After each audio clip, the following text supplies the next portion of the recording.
ఈ ఏడాది వినూత్నంగా నిర్వహించే పార్టీ పండుగ మహానాడును ఒంగోలు పార్లమెంటు నియోజకవర్గ స్థాయి మండల అధ్యక్ష కార్యదర్శులు, క్లస్టర్ ఇన్ఛార్జీలు విజయవంతం చేయాలని రాష్ట్ర సాంఘిక సంక్షేమ శాఖ మంత్రి డోలాశ్రీ బాలవీరాంజనేయ స్వామి అన్నారు. ఒంగోలు ఎంపీ కార్యాలయంలో నియోజకవర్గ స్థాయి టీడీపీ విస్తృత స్థాయి సమావేశం అధ్యక్షుడు కనిగిరి శాసనసభ్యులు డాక్టర్ ముక్కు ఉగ్ర నరసింహారెడ్డి అధ్యక్షతన జరిగింది. ముందుగా ఎన్టీఆర్ చిత్రపటానికి పూలమాల వేసి ఘనంగా నివాళులర్పించారు.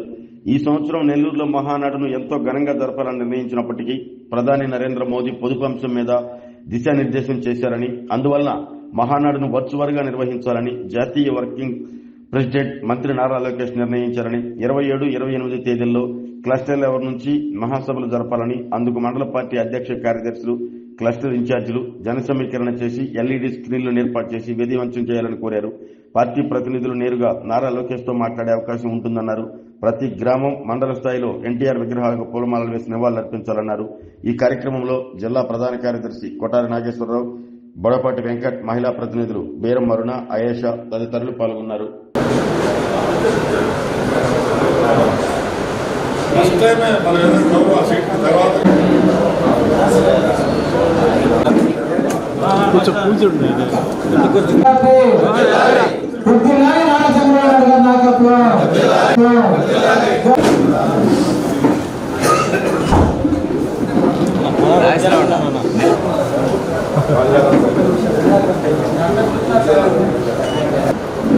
ఈ సమావేశానికి చేసిన అధ్యక్ష ప్రధాన కార్యదర్శి నమస్కారం.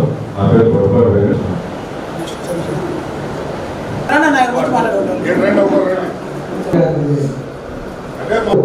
అధ్యక్షుడిగా పనిచేశాను.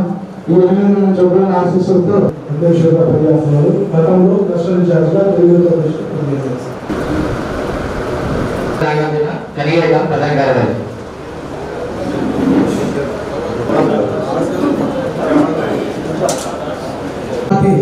సిస్టమ్ అంటేనే కార్యకర్తలతో రిలేషన్తో ఉంటాయి. వాళ్ళ మంచి సత్సంబంధాలు మెయింటైన్ చేయడం. మాకు అందులో మా అధ్యక్షుడు వారు మనకు ముందుంటారు.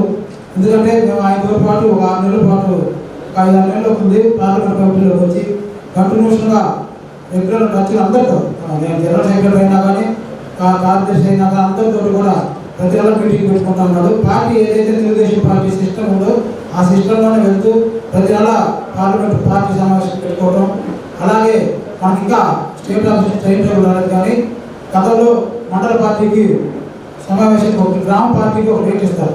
అంటే మోస్ట్లీ ప్రతి నెల 11వ తారీఖు ఇస్తారు, మండల పార్టీకి 14వ తారీఖు ఇస్తారు, కాన్స్టిట్యూన్సీ సమన్వయ కమిటీకి 18వ తారీఖు ఇస్తారు, జిల్లా సమన్వయ కమిటీకి 21వ తారీఖు ఇస్తారు. ఇట్లా ప్రతి నెల టైం టేబుల్ ప్రకారం సమావేశం ఏర్పాటు చేసుకోవడం, ఆ గ్రామ స్థాయిలో జరిగే సమస్యలను మండల పార్టీ తీసుకురావడం, మండల పార్టీకి కాన్స్టిట్యూన్సీకి, కాన్స్టిట్యూన్సీలోకి జిల్లా తీసుకురావడం, జిల్లా దృష్టికి తీసుకురావడం అనేది జరుగుతూ ఉంటుంది. అది ఇంకా పార్టీ వాళ్ళ డేట్స్ అయితే నిర్ణయించలేదు. అయితే ముందుగానే మనం అందుకన్నా ముందే ఫస్ట్ కాన్స్టిట్యూన్సీ జిల్లా మీటింగ్ కూడా ఒంగోలు పెట్టుకున్నాం. ఒంగోలు పార్లమెంట్ పరిధిలో ఫస్ట్ పెట్టుకున్నాం రాష్ట్రంలో కల్లా జిల్లా కార్యవర్గ సమావేశం. అలాగే ఇది కూడా మండల పార్టీ మీటింగ్ కూడా ఫస్ట్ మనమే తీసుకున్నాం నాకు తెలిసి. అంటే ఒకటే ఉద్దేశం, దీని ద్వారా ఏమవుతుందంటే పార్టీ ఏదైతే మనం పిలిపిస్తుందో అది మీకు కానీ చేరితే మీ కింద ఒక పెద్ద నెట్వర్క్ ఏర్పాటు చేశారు. క్లస్టర్లు, యూనిట్, బూత్, కేఎస్ఎస్ అట్లాగా. అంటే మీరే కీలకం కాబట్టి మీకు చెప్పాల్సింది ఏదో మీకు కానీ తయారు వస్తే మీరు మీ కింద ఏదైతే లీడ్స్ దాకా ఉంటారో వాళ్ళందరినీ తెలియజేసుకుంటే పని జరుగుతుందనే ఉద్దేశంతో ఈ సమావేశం ఏర్పాటు చేయడం. ఈ సమావేశం ముఖ్య ఉద్దేశం ఏంటంటే మహానాడు అనేది మనకు తెలిసి ఏంటంటే ఒక 2-3 రోజులు 27, 28, 29 మన తెలుగుదేశం పార్టీ కార్యకర్తలకు పంటలాగా అందరూ కలిసి ఒక ఏదో ఒక జిల్లాలో పెడతారు. ఒక ఉత్సవాలు పోయినట్టు మన ఇంట్లో మనకి సంక్రాంతి పండుగ, రంజాన్ పండుగ, క్రిస్మస్ పండుగ చేసుకున్నట్టు మనందరం కలిసి మంచి పసుపు చొక్కాలు గుర్చుకొని ఆ రోజు వెళ్ళి ఆ 3 రోజులు అక్కడ ఉండి చాలా ఆనందంగా గడుపుతాం. అదే ఈసారి కొంత పొరవైతే ఉంది, ఏదో ఇక్కడ చేస్తున్నారు, ఏదో జరుగుతుందంటే ఏదైనా కొత్త ప్రయోగం జరిగినప్పుడు కొంత డిస్టర్బెన్స్ అయితే ఉంటుంది. దాన్ని నిన్న లోకేష్ గారు జూమ్లో చెప్పుకున్నారు. ఆయన ఉద్దేశం ఏంటంటే నేను మోడీ గారు చెప్పినట్టు ఖర్చులు కంట్రోల్ చేయడం ఒకటైతే, రెండోది క్లస్టర్ లెవెల్లో ఇప్పుడు ఈ కేఎస్ఎస్ సభ్యులు మహానాడుకు వచ్చే పరిస్థితులు, బూత్లో మహానాడుకు వచ్చే పరిస్థితులు, దాన్ని మహానాడు అనేది మనం వాళ్ళ దాకా తీసుకెళ్దామనే ఉద్దేశంతో ఏ క్లస్టర్ పరిధిలో ఆ క్లస్టర్లో ఈ మహానాడు ఏర్పాటు చేసి ఈ హైబ్రిడ్ మహానాడు లాగా మనకి అందరినీ మనం అబ్జర్వ్ చేస్తూ ఉంటారు, మనం పరిశీలిస్తూ ఉంటారు. మనం ప్రతి ఒక్కరి కష్టంలో మన బాధ్యులుగా ఉండే కేఎస్ఎస్ సభ్యుల దగ్గర నుంచి బూత్ కన్వీనర్లు, కో కన్వీనర్లు, గ్రామ కమిటీ, డివిజన్ కమిటీ, యూనిట్ ఇన్ఛార్జీలు, కో ఇన్ఛార్జీలు, అలాగే క్లస్టర్ ఇన్ఛార్జి, కో ఇన్ఛార్జీలు, అలాగే పార్టీలో ఎవరైతే సీనియర్స్గా ఉండి పార్టీలో రాష్ట్ర స్థాయి పదవుల దగ్గర నుంచి కాన్స్టిట్యూన్సీ దాకా పదవులు అందరినీ పిలుచుకొని, అలాగే పార్టీలో ఏదైనా అధికార పదవి ఇస్తే వాళ్ళని కలుపుకొని ఎవరు ఎంత ఇదైనా కానీ రాష్ట్ర అధ్యక్షుడు కూడా ఒక క్లస్టర్లో ఉంటే ఆ క్లస్టర్లో ఉండే ఆదరణ విధంగా చూసుకోమని చెప్పని తెలియజేస్తా ఉన్నాం.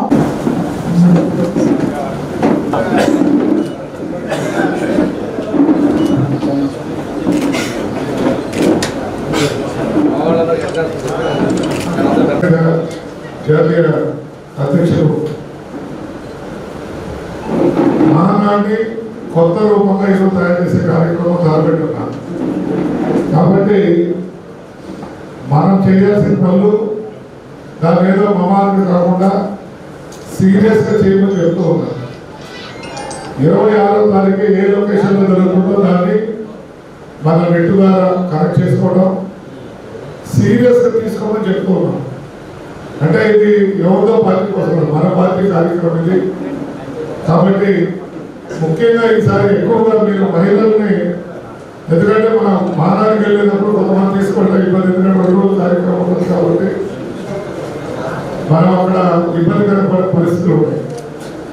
కానీ ఇప్పుడు మనం స్థానికంగా క్లస్టర్లో లెవెల్లో చేస్తున్నాం కాబట్టి ఎక్కువగా మహిళల్ని ఆ మీటింగ్కి తీసుకురావాల్సిందిగా మన ప్రకాశం జిల్లా తెలుగుదేశం పార్టీ తరఫున అందరికీ, ప్రతి మండల పార్టీ అధ్యక్షులు, అదేవిధంగా జనరల్ సెక్రటరీస్కి తెలియజేసుకుంటున్నాం. దాన్ని మీరు క్లస్టర్ నాయకులతో మాట్లాడి సీరియస్గా తీసుకొని మనం ఒక ప్రెస్టేజియస్గా మన యువ నాయకుడు ఇచ్చిన ఆదేశాలను ఏ విధంగా ఇంప్లిమెంట్ చేయాలనేది సీరియస్ తీసుకొని అక్కడ జరుగుతున్న క్లస్టర్ పరిధిలో ప్రతి మండల పార్టీ జనరల్ సెక్రటరీస్ 2 క్లస్టర్లు డివైడ్ చేసుకొని ఒకరు చోట ఉంటే దాదాపు మండలానికి 2 ఒకటి అనుకున్నాం. నాకు తెలిసి కొన్ని చోట్ల ఉంటే 3 ఉండొచ్చు. కంపల్సరీగా జనరల్ సెక్రటరీ ఒక చోట, ప్రెసిడెంట్ ఒక చోట వెళ్ళి ఆ ప్రోగ్రాన్ని విజయవంతం చేసే కార్యక్రమంలో మీరందరూ పాల్పంచుకోవాలి. ఇక్కడి నుంచి అంటే మనం అనుబంధ విభాగాలు కూడా వచ్చిన తర్వాత ఒక భారీ స్థాయిలో అందరం కలిసి పెట్టుకుందాం అనుకున్నాం. మరి ప్రమాణ స్వీకారం రోజు మీకు తెలుసు, ఆ రోజు మన అందరం అంటూ మాట్లాడుకునే అవకాశం కూడా లేకుండా పోయింది. ప్రతి మీటింగ్ పెట్టుకొని మనం చేద్దాం అనుకుంటే ఈ అనుబంధ విభాగాలకు వచ్చిన తర్వాత అందరం కలిసికట్టుగా పరిచయం చేసుకొని గ్రాండ్గా గ్రామ స్థాయి వరకు మన పార్టీ కార్యక్రమాలను మనం తీసుకువెళ్ళాలన్న ఒక ఉద్దేశంతో కొంత ఆలోచన జరిగింది.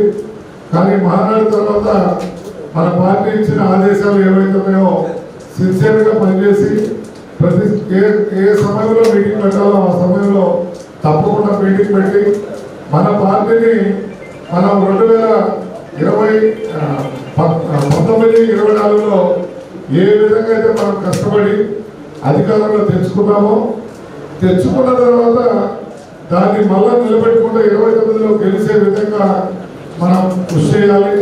ఎందుకంటే గెలిచిన తర్వాత మనం రిలాక్స్ కావడం అనేది ఒక అలవాటుగా మారిపోయింది.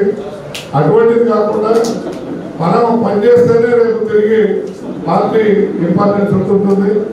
మరి ఆ విధంగా మనం కృషి చేయకపోతే మళ్ళా దెబ్బతినే పరిస్థితి ఉంటుందని మీ అందరికీ తెలియజేస్తూ, ముఖ్యంగా మండల అధ్యక్షులుగా మనం ఏంటంటే ప్రతి గ్రామంలో, ప్రతి మండల హెడ్ క్వార్టర్స్ లో ఎన్టీఆర్ గారి విగ్రహము ఏర్పరచుకోవడానికి రేపు మహానాడు రోజు ఒక నాంది పలికి ఏ పాయింట్లో పెట్టాలి, ఎక్కడ పెట్టాలని చెప్పేసి ప్రతి మండలంలో కూడా మనం లేని చోట ఎక్కడైతే లేవో అది మనం 44 ఏళ్ళ స్వాతంత్రం తర్వాత మన పార్టీ పెట్టుకున్న తర్వాత మరి వారి విగ్రహం లేకపోవడం అంటే మండలం పెట్టుకోవడం ఒక విధంగా బాధాకరమైన. నెక్స్ట్ మహానాడికి ప్రతి మండలంలో కంపల్సరిగా మండల హెడ్క్వార్టర్లో ఎన్టీఆర్ విగ్రహాన్ని తప్పకుండా ఏర్పాటు చేయాలని కోరుతూ, మరి క్లస్టర్ ఏదైతే ఉందో ఆ లెవెల్లో ఫ్లాగ్ పోల్స్ తెలుగుదేశం తిమ్మే కంపల్సరిగా రేపు ఈ 2-3 రోజులైనా కట్టి క్లస్టర్ ప్రారంభించే రోజు ఆ ఊళ్ళో ఫ్లాగ్ హాయిస్టింగ్ ప్రోగ్రాము కంపల్సరీగా మన కొత్త నిధులతో అంత మాత్రమే వాటి రంగులు గింగులు వేసి 3 రోజుల్లో మీరందరూ కూడా సీరియస్ గా చర్యలు తీసుకొని చేయాలని కోరుతూ మరి కుటుంబ సాధికార సభ్యుల గురించి మేము అందరూ చెప్పుకున్నాం. చాలా మంది ఏంటంటే ఒక్కబడిగా టైం తక్కువ ఉండడం చేత ఏదో పేరు రాసిచ్చారు. కానీ తిరిగి ఒకసారి మీరు మార్చుకునేదంటే మీరు మార్చుకుంటే 10 పేర్లు పొరపాటుకు ఇచ్చాము, ఈ పేర్లు మార్చండి అని మీరు మీ ఇన్ఛార్జీలు లేకపోతే మీ ఎమ్మెల్యేలతో మాట్లాడుకొని ఒక కోఆర్డినేషన్తో ఇస్తే వాటిని తిరిగి మార్చి కొత్త వాళ్ళకి అవకాశం ఇచ్చే కార్యక్రమాన్ని మీ అందరూ తెలియజేస్తారు. మా పక్కనే నెల్లూరు పక్కన మొదటి కాన్స్టిట్యూన్సీ కొండేపాటి మేము కూడా ఎక్కువ మంది మొబైల్ చెప్పుకోవడం జరిగింది. ప్రధానమంత్రి గారు దేశ ఆర్థిక పరిస్థితి బాగలేదు కాబట్టి పొదుపు చేయాల్సిన అవసరం ఉందని చెప్పి హైదరాబాద్లో వచ్చినప్పుడు ముఖ్యమంత్రి గారితో షేర్ చేసుకున్న తర్వాత ముఖ్యమంత్రి గారు రాష్ట్రంలో అన్ని విధాల పొదుపు పాటించాలని నిర్ణయం తీసుకున్నారు. ఆ విధాల భాగంగా క్లస్టర్లు ఏర్పాటు చేయమని చెప్పారు. వాస్తవంగా మేమైతే కాన్స్టిట్యూన్సీలో 100 మండలాలు అనుకున్నాం. ఇప్పుడు ఇంకా మేము ప్లేసులు ఫైనల్ చేసుకున్నాం. అక్కడ 22 అంటే ఎండలు ఉన్నాయని చెప్పేసి, కానీ లోకేష్ గారు మాత్రం టాప్ టు బాటం ఒక క్రమశిక్షణగా మనం ముందుకు పోవాలని చెప్పారు. కాదు పెట్టడమే కాదు, పెట్టిన దగ్గర మనందరం కూడా ఉండి కార్యక్రమాలు విజయవంతం చేయాలనేది ఒక ఆకాంక్ష. దీంతో భాగంగానే అందరూ కూడా మనకి వెనకాల ముందు నుంచి మన పార్టీలో అపోజిషన్లో వచ్చింది క్లస్టర్లు, యూత్ క్లస్టర్లు, యూనిట్, బూత్, సాధికార క్యూబ్స్ ఈ సిస్టమ్ వచ్చింది. దానిలో కూడా నాకు ఒకలాగా చెప్పారు, కొంతమంది మనం ఏదో రాసాం, రీస్ట్రక్చరింగ్ చేసుకోవాల్సిన అవసరం లేదు. ఇప్పుడు పూర్తిగా ఎలక్షన్ జరగబోతుంది, రివిజన్ జరగబోతుంది 15 నుంచి. మన బూత్ లెవెల్ ఏజెంట్స్ అన్నీ కూడా చాలా చోట్ల మనం ఇచ్చాం, కొన్ని చోట్ల సరి చేసుకోవాల్సిన అవసరం ఉంది. ఈరోజు పిఎల్ వాళ్ళకి సహకరించిన వాళ్ళు ఏమన్నా ఉన్నట్టయితే ఈ ఇన్ఛార్జ్ ద్వారా అవి కూడా ఏమన్నా సరి చేసుకోవాల్సినటువంటి ఆవశ్యకత బాధ్యత ఉంది. అంతా ఇబ్బంది వాళ్ళు ఎవరో మాకు ఇబ్బంది పెట్టారన్నా సహకరించకుండా అవి కూడా కరెక్ట్ చేసుకోవాలని చెప్పి తెలియజేసుకుంటూ, ఇందులో ఏంటంటే 2000 ఓట్ల లిస్ట్ ఇప్పుడు మ్యాచ్ చేసుకొని ఈ సిస్టంలో ఓట్లని కరెక్ట్ చేసే పరిస్థితుల్లో మన ఓటు పోకుండా చూసుకోవాల్సినటువంటి బాధ్యత మన పార్టీ అధ్యక్షులుగా క్లస్టర్స్కి, యూనిట్లకి, బూత్లకి డైరెక్ట్ అవ్వాల్సిన బాధ్యత మీదే ప్రధానంగా తెలియజేస్తాం. ఇంతకుముందు పూర్తి స్థాయిలో మండల పార్టీ అధ్యక్షులు ఉన్నప్పుడు కూడా ఆ మండల పార్టీ అధ్యక్షులతో పాటు క్లస్టర్లో 2 మండలాలు వస్తున్నాయి, 2, 3 వస్తున్నాయి. ఈ కోఆర్డినేషన్ చేసుకుంటూ రేపు జరిగే స్థాయిలో పూర్తి స్థాయిలో మనం చేసుకోవాల్సిన అవసరం ఉంది. పార్టీ ప్రోగ్రామ్స్ కూడా రేపు 12వ తేదీ నుంచి 2 సంవత్సరాలు పూర్తవుతున్న సందర్భంలో మళ్ళీ ఇంటింటికి వెళ్ళేటువంటి కార్యక్రమాలు కూడా రేపు మహానాడులో ప్రకటించబోతా ఉన్నారు. ప్రభుత్వం చేసే సంక్షేమ సూపర్ సిక్స్ దగ్గర నుంచి దీపం రెడ్డి కావచ్చు, అన్నదాత సుఖీబాబు కావచ్చు, అదేవిధంగా మనకి స్త్రీ శక్తి, దివ్యాంగ శక్తి, దాంతోపాటు యువకులలో ఉద్యోగాలు, ఇలాగా మనం సూపర్ సిక్స్ అమలు చేస్తూ ఉన్నాం. తొందరగా కొత్త పెన్షన్ ఇచ్చేందుకు ప్రభుత్వం సిద్ధంగా ఉంది. మన వాళ్ళు మాత్రం స్వర్ణ గ్రామ కార్యాలయంలో అప్లికేషన్ పెట్టేశారు. తర్వాత మనకి 2019, 24 తీసేసిన ప్రజలు చాలా వస్తున్నాయి. ఇలాంటివి విజయవాడ పార్టీ ఆఫీస్ గ్రీవెన్స్ పంపిస్తే పార్టీ ఆఫీస్ గ్రీవెన్స్లో వెరిఫికేషన్ చేస్తున్నారు. మనం అన్నీ కూడా మన దగ్గర నుంచి తీసుకొని ఇస్తున్నాం. ఇంకా ఏదైనా గ్రామాల్లో మిగిలిపోయింటే మనం మీ ఎమ్మెల్యేలు ఇచ్చేట్టుగా వాళ్ళైనా కానీ తీసుకెళ్ళి పార్టీ ఆఫీస్ గ్రీవెన్స్లో సబ్మిట్ చేస్తారు. మనకి కొత్తవి కూడా వాళ్ళ ద్వారా పెట్టించండి ఈ గ్రామాల్లో. ఇవన్నీ కూడా వచ్చేటువంటి బాధ్యత ఈ జూన్ నెలలో మనకు వచ్చేటువంటి ప్రధాన కార్యక్రమాలు కొత్త పెన్షన్ ఖర్చీలు, దాంతోపాటు ఇంటింటికి కార్యక్రమాలు, దీంతో పాటుగా జూన్ 15న జరిగేటువంటి ఎస్ఐఆర్ 1 month ఓటర్ లిస్ట్ తీసుకుంటే రేపు లోకల్ బాడీ ఎలక్షన్ కూడా ఇదే ఓటర్ లిస్ట్ మ్యాక్సిమం మొదటి దగ్గర రావచ్చు. ఏదో local bodies voter list publish చేశారు. మనకు జనరల్గా లోకల్ బాడీ ఓటర్ లిస్టులో ఈ మెయిన్ ఓటర్ లిస్ట్ని యూనిట్గా తీసుకుంటారు. ఇప్పుడు మనం మాట్లాడలేదు, ప్రతిపక్షం ఎక్కువగా మాట్లాడుతుంది ఓటర్ లిస్ట్ మీద. అందువల్ల ఓటర్ లిస్టులో మనం కూడా రేపు చేసేటప్పుడు డోర్ టు డోర్, స్ట్రీట్ వైడ్గా, యూనిట్ వైడ్గా కరెక్షన్ కూడా చేసుకోవాల్సిన అవసరం ఉంది.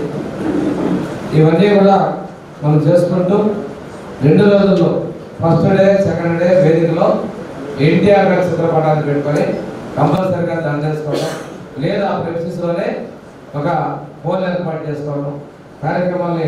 అంటే మనకు అలవాటే, ఏ మహానాడు చేసినా ఏ కార్యక్రమం చేసినా మనం ఇదే ప్రోటోకాల్ ఫాలో అవుతాం. ఆ ప్రోటోకాల్ పూర్తి చేయాలని చెప్పి తెలియజేసుకుంటూ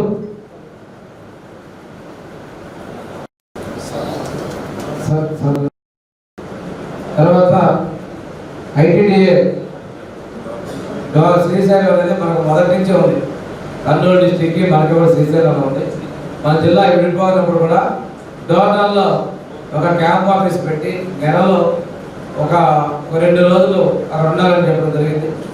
అది మళ్ళొకసారి ఈరోజు చెప్పాను కాబట్టి నేను ట్రైబల్ సెక్రటరీ కూడా ఒకసారి దీనికి సంబంధించి నేనే లెటర్ పెడతానని చెప్పి మీకు తెలియజేస్తూ, మిగిలినటువంటి ఏమైనా ఉంటుంటే మన ఈరోజు ముందు వచ్చే పెద్దలందరూ మాట్లాడినటువంటి కార్యక్రమాన్ని అమలుపరచాలి. ఈరోజు క్లస్టర్స్లో కూడా మనకి చోరల్లో కూడా మన కొత్తగా ఇన్ఛార్జీలు మార్చారు. మధ్యపాటి వెంకటరాజు గోపాల్ గారు పార్టీ ఆఫీస్లో ప్రోగ్రామ్స్ కమిటీ ఇన్ఛార్జ్గా ఉన్నారు.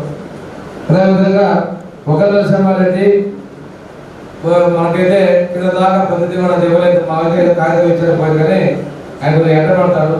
కేఎస్ అసలు మాత్రం మనం కొంచెం అప్డేట్ చేస్తూ ఉంది. మిగతా మా కాన్షియస్ అయితే కొద్దిగా పెయింటింగ్ ఉన్నాయి, అవన్నీ కూడా అప్డేట్ చేసుకోవాల్సిన అవసరం ఉంది. ఇవన్నీ కరెక్ట్ చేసుకొని ముందుకు పోవాలని చెప్పేసి లోకేష్ అంటే చేసుకోవాలి. మార్పులు ఏమన్నా కరెక్ట్ చేసుకుంటున్నారు. ఏ చిన్న పదవులు అయినా కేఎస్ఎస్లో ఉంటే కానీ పార్టీ పదవులు ఇస్తున్నాం. పార్టీ పదవులు ఇచ్చేటప్పుడు కేఎస్ఎస్లో ఎంటర్ చేసుకొని మార్చుకొని ప్రయత్నిస్తున్నాయి కాబట్టి అవన్నీ ఒక్కసారి కరెక్ట్ చేసుకోవాలని చెప్పి తెలియజేసుకుంటూ, 2 రోజులు జరిగేటువంటి వెంటనే మంచినీళ్ళు మంచిగా ఈ కార్యక్రమాలు భోజనం ఎలా మీరు ఏర్పాటు చేస్తున్నారు అవన్నీ కూడా చూసుకోవాల్సిన అవసరం మనకి ఉందని తెలియజేసుకుంటూ, మహానాడు విజయవంతం చేస్తూ తర్వాత జూన్ నెలలో ప్రభుత్వం వరుసగా 2-3 ప్రోగ్రామ్స్ అయిపోతా ఉంది. అవన్నీ కూడా విజయవంతంగా మీ అందరూ సహకారంగా కోరుకుంటూ సెలవు. ఆరోగ్యమే మహాభాగ్యం అంటారు, కానీ ఆరోగ్యాన్ని నమ్మకంగా కాపాడే స్థానం ఎక్కడ? ఇది ఒంగోలులో మీకు దగ్గరగా మన Venkataramana nursing home private limited. Caring your life 54 ఏళ్ల విశ్వాసంతో ఇది ఒక హాస్పిటల్ కాదు, ఇది ఒక విశ్వాసం. 3 తరాలుగా వేలాది కుటుంబాలను ఆరోగ్యంగా నిలిపిన ఆదరణ. మా నిపుణుల వైద్య బృందం మా దగ్గర అనుభవం కలిగిన బృందంలో అందించే సేవలు neuro surgery, general medicine, diabetes, pulmonologist, general surgery, ophthalmology, urology, orthopaedic, ENT, paediatrics, dental surgery, anaesthesiology, gynaecology, cardiology, emergency మరియు క్రిటికల్ కేర్. ఒంగోలులో ఆరోగ్యానికి ఒక కొత్త శకం ప్రారంభమవుతుంది. వెంకటరమణ ఐ హాస్పిటల్ ప్రారంభించబడింది. కంటి ఆరోగ్యానికి ప్రత్యేక పరిష్కారంగా ప్రభుత్వ ఉద్యోగులు, రిటైర్డ్ ఉద్యోగులు మరియు వారి కుటుంబ సభ్యుల కోసం ఈహెచ్ఎస్ ద్వారా వైద్యం, క్యాష్లెస్ సేవలు, మెడియాసిస్, స్టార్, జీహెచ్పీఎల్, ఆదిత్య బిర్లా, బజాజ్ అలియన్స్ మరియు ఇతర ప్రముఖ హెల్త్ స్కీమ్లు అందుబాటులో ఉన్నాయి. ఆరోగ్యశ్రీ, డాక్టర్ ఎన్టీఆర్ వైద్య సేవా నిధి అందుబాటులో ఉన్నాయి. చిరునామా ఆర్టీసీ బస్టాండ్ ఎదురుగా, Kurnool road, Ongole. Phone number 08592282623, cell number 9100679099. Eye hospital number 9866484770. Website www.venkatramananursinghome.com. Facebook www.facebook.com/vkrnh. Venkataramana nursing home, 3 తరాల విశ్వాసం, నూతనతతో కూడిన సేవ. మేము కేవలం చికిత్స చేయము, మేము శ్రద్ధ వహిస్తాం, పరిరక్షిస్తాం. సేవ చేయడం మాకు ధ్యేయం.